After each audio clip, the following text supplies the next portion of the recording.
Assalamualaikum warahmatullahi wabarakatuh. Salam semangat. Halo teman-teman, jumpa lagi dengan saya. Pada kesempatan kali ini, saya akan membahas kembali materi pembelajaran kita pada pagi hari ini.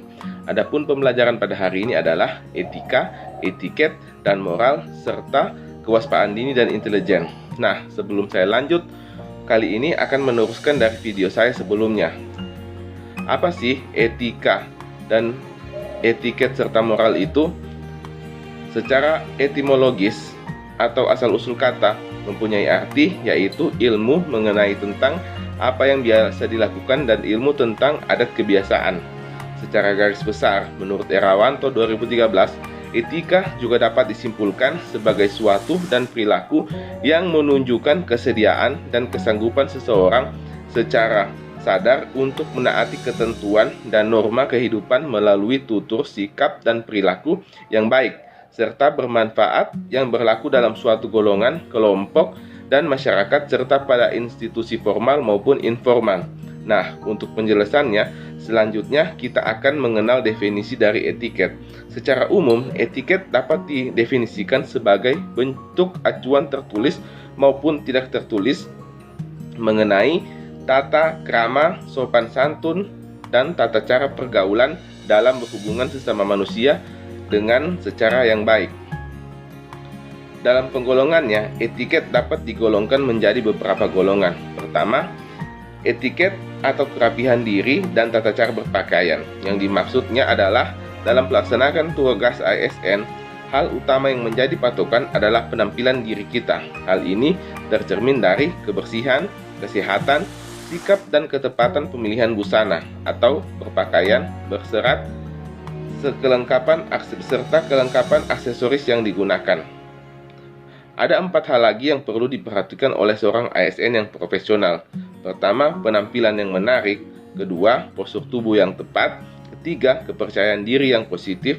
Dan keempat, keterampilan komunikasi yang baik. Selanjutnya, etiket berdiri bagi seorang ASN mengatur tentang cara berdiri yang baik adalah berdiri dengan tegak dan posisi kedua kaki terbuka dan sejajar dengan bahu, sedangkan untuk wanita posisi tumit agak rapat. Selain itu, ada beberapa etiket lain yang harus diketahui dan dapat dilaksanakan oleh seorang ASN, antara lain etiket duduk, etiket berjalan, etiket berkenalan dan bersalaman, etiket berbicara, serta yang terakhir adalah etiket dalam perjamuan. Selanjutnya, kita masuk ke definisi moral. Kata moral mungkin sudah sangat sering terdengar di telinga kita. Dalam kata moral, biasanya sangat berkaitan dengan etika. Dengan demikian, moral dapat diartikan sebagai nilai-nilai dan norma-norma yang menjadi pegangan bagi seseorang atau suatu kelompok dalam mengatur tingkah lakunya. Nah, untuk materi selanjutnya, kita akan membahas tentang kewaspadaan dini dan bapulket.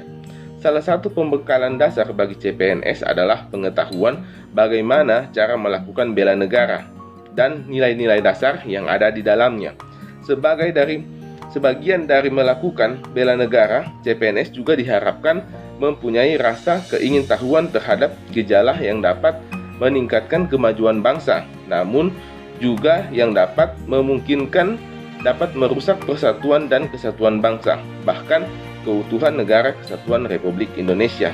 Olehnya itu, CPNS sangat penting dibekali dengan materi kewaspadaan dini dengan tujuan mengenal gejala-gejala yang timbul dalam negara kesatuan Republik Indonesia sebagaimana yang termuat dalam pembukaan Undang-Undang Dasar 1945 yang berbunyi mengamanatkan untuk melindungi segenap bangsa Indonesia dan seluruh tumpah darah Indonesia dan untuk memajukan kesejahteraan umum, mencerdaskan kehidupan bangsa, dan ikut melaksanakan ketertiban dunia yang berdasarkan kemerdekaan, perdamaian abadi, dan keadilan sosial.